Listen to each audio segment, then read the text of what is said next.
बरीडी के प्रसिद्ध शायर मैकश आज़मी को उर्दू एकेडमी करेगा सम्मानित। क्षेत्र के लोगों में खुशी की लहर। तेरी चाहत में हम दरबदर हो गए, अपनी हस्ती से ही बेखबर हो गए। तुम संवर कर सनम हो गए सैफई, हम उजड़ कर मुजफ्फरनगर हो गए। आपको याद होगा मैकश आज़मी का यह शेर काफ़ी मशहूर हुआ था। यही नहीं, उन्होंने एक से बढ़कर एक ऐसी शायरी की है जिसे कभी भी भुलाया नहीं जा सकता। दूसरे शब्दों में अगर कहा जाए कि हिंदी उर्दू के प्रसिद्ध शायर और कवि मैकश आज़मी आज किसी परिचय के मोहताज नहीं है तो शायद गलत न होगा। उनकी बेहतरीन शायरी से देश से लेकर विदेशों तक रहने वाले लोग अच्छी तरह परिचित हैं। आपको बता दें, उन्होंने उर्दू में काव्य संग्रह उफ़ की रचना की थी। इसे कौमी काउंसिल बराए फ़रोग़ उर्दू दिल्ली ने प्रोत्साहन के लिए 25,000 रुपये की रकम से ख़रीदा भी था। इसकी लोकप्रियता से प्रभावित होकर उर्दू एकेडमी उत्तर प्रदेश ने 2021 के लिए उनके इस काव्य संग्रह उफ़ के लिए उन्हें पुरस्कृत करने का ऐलान किया है। इन पुरस्कारों में आजमगढ़ जनपद के 11 अन्य लोगों को भी पुरस्कृत किए जाने की घोषणा की गई है, लेकिन लालगंज तहसील क्षेत्र के बरीडी के शमशाद अहमद उर्फ मैकश आज़मी अकेले ऐसे शख्स हैं जिन्हें ये अवार्ड प्राप्त होगा। क्षेत्र के लोग भी उन्हें बधाई देने के साथ खुशी का इजहार कर रहे हैं। मैकश साहब, आपको उर्दू एकेडमी ने इनाम देने का ऐलान किया है, इसके लिए कैसा महसूस करते हैं? सबसे पहले तो मैं आपके चैनल पब्लिक न्यूज़ सेंटर का और मकसूद भाई आपका शुक्रिया अदा करना चाहता हूं कि आप मेरी बातों को लोगों तक पहुंचाने का काम कर रहे हैं। जैसा कि उर्दू एकेडमी ने बहुत से कलमकारों को अवार्ड दिया है, अवार्ड देने का ऐलान किया है 2019 और 2021 के कलमकारों को।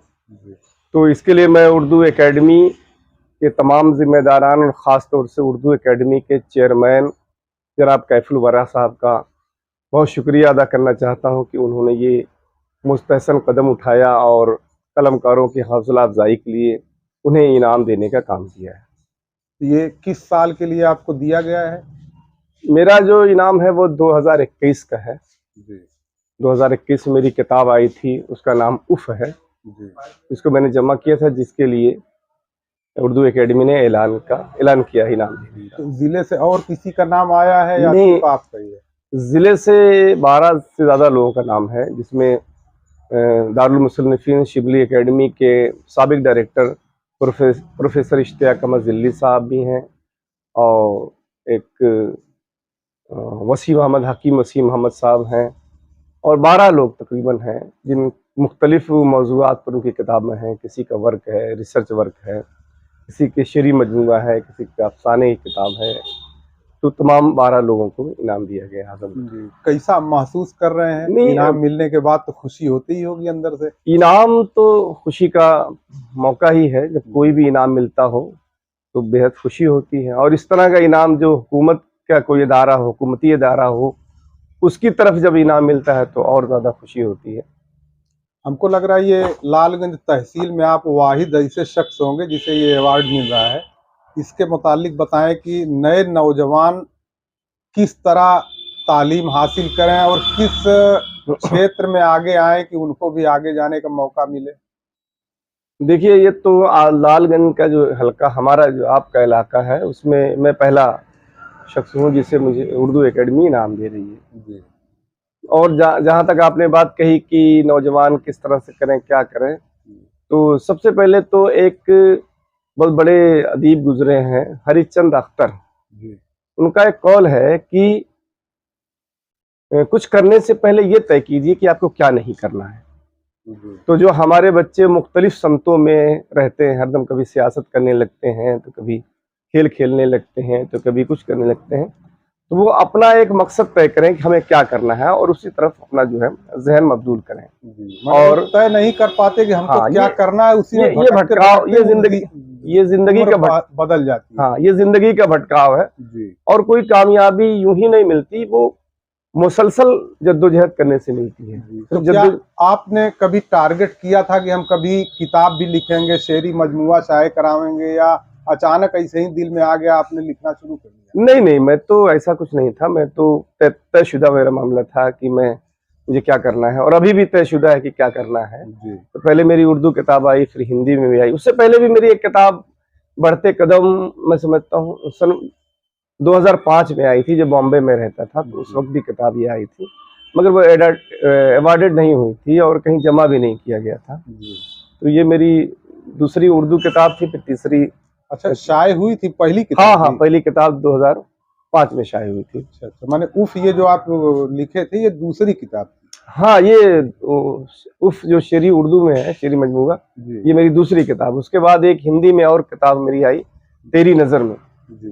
तो ये तो नहीं, जैसा कि आपने कहा कि बच्चों को क्या करना चाहिए, तो मैं यही कहता हूँ कि कोई भी काम करें वो तय करके करें कि हमें क्या करना है। जी, अपना हर एक फील्ड लक्ष्य बना लें कि हाँ, हमको ये करना है। हर फील्ड में मौके हैं, जी हर फील्ड में मतलब लेकिन जिस फील्ड में जाए उसको टारगेट करें, उसको ये है कि हमें किस तरह करना है, क्या करना है, क्या नहीं करना, उसमें ये भी तय करना पड़ता है क्या नहीं करना है। जी जी जी। तो आप अगर आदमी कोई तय कर ले तो कोई मुश्किल नहीं, कुछ भी मुश्किल नहीं है, सब आसान है। आजकल नए नौजवान खेल की तरफ ज्यादा मुतवज्जे हो रहे हैं, नहीं तो हम्म, जो सकाफती उनका प्रोग्राम है वो कहीं ना कहीं मुतासिर हो जा रहा है, प्रभावित हो जा रहा है। नहीं, खेल भी बहुत बड़ा मैदान है। खेल जी के जरिए तो मतलब आदमी शोहरत भी हासिल करता है, दौलत भी हासिल करता है, समाज में इज्जत भी हासिल करता है, जी लेकिन वो भी प्री प्लान होना चाहिए। यूं ही नहीं कि आपने कहीं पोल गाड़ दिया, कहीं कुछ कर लिया और खेलने लगे और वक्त बर्बाद किया, ये सब नहीं है। जी आप जिस काम को भी कर रहे हैं उसको समझिए पहले जी कि इसकी बारीकियां क्या है, इसके उसूल क्या है, इसके जवाबित क्या है, इसका सिस्टम क्या है। जी। तो अगर इस तरह से करेंगे तो कोई दिक्कत नहीं आएगी, उसमें भी आपको कामयाबी मिलेगी। हमारे कहना आपका ये है कि जो भी करें वो उसूल के साथ शुरू से ही इसको जहन में बैठा लें कि हमको क्रिकेटर बनना है कि शायर बनना है कि क्या बनना है, उसको पहले से ही अपना टारगेट तय कर लें।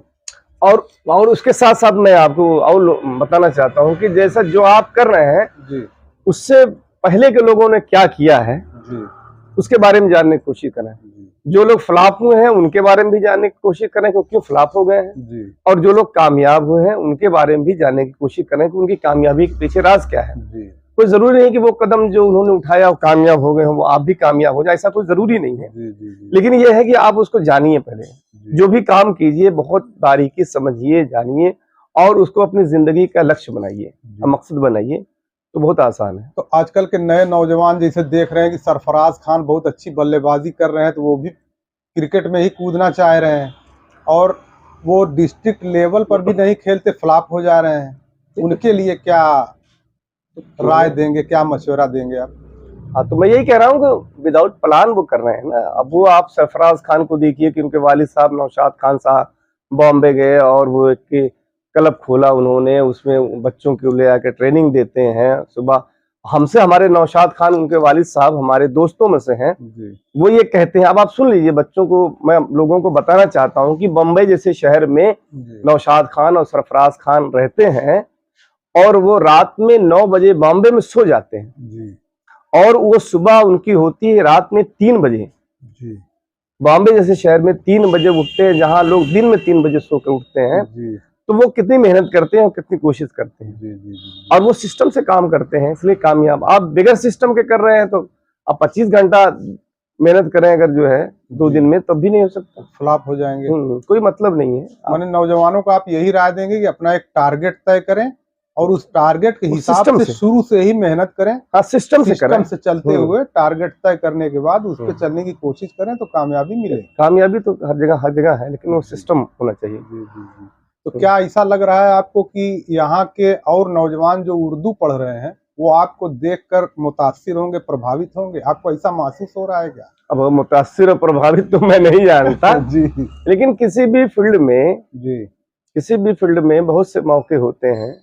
जब आदमी उस फील्ड में आता है ये उसे मालूम होता है कि हमें क्या करना चाहिए, क्या नहीं करना चाहिए जी। हाँ, करना चाहिए। और भी जो उर्दू पढ़ रहे हैं, उर्दू नहीं पढ़ रहे हैं, हिंदी भी पढ़ रहे हैं, उर्दू भी पढ़ रहे हैं, मैं ये नहीं कहूँगा कि सिर्फ उर्दू पढ़ रहे हैं, उर्दू, हिंदी, इंग्लिश कुछ भी पढ़ रहे हैं तो अच्छा से कीजिए। और हमने तो अपना वक्त बहुत खराब किया, बहुत बर्बाद भी किया है। बर्बाद करने के बाद ये समझ में आया, तो मैं लोगों को ये कहूंगा कि आप अपने वक्त को बर्बाद ना कीजिए, बल्कि वो भी काम सिस्टम से कीजिए। नए नौजवानों को तालीम के लिए क्या?